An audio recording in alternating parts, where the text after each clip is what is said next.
জেনে রাখো, আল্লাহর কসম করে বলছি, যেই আল্লাহর হাতে আমার প্রাণ নিহিত আছে।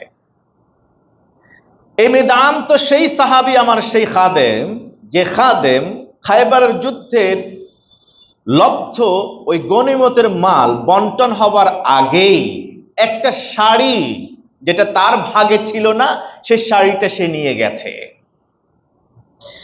লাতাশতাইলু আলাইহি নারা, ওই শাড়িটাই তাকে আজকে চারদিক থেকে তার শরীরে আবৃত করেছে, যে শাড়িটা এখন জাহান্নামের আগুনে পরিণত হয়েছে।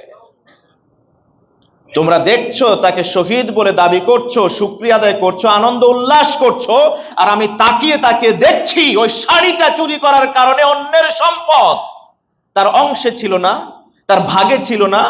বন্টন হবার আগে ওই শাড়িটা নেওয়ার কারণে আমি দেখছি শাড়িটা তার শরীরে পেঁচিয়ে দেওয়া হয়েছে, জাহান্নামের আগুন তাকে দাহন করছে।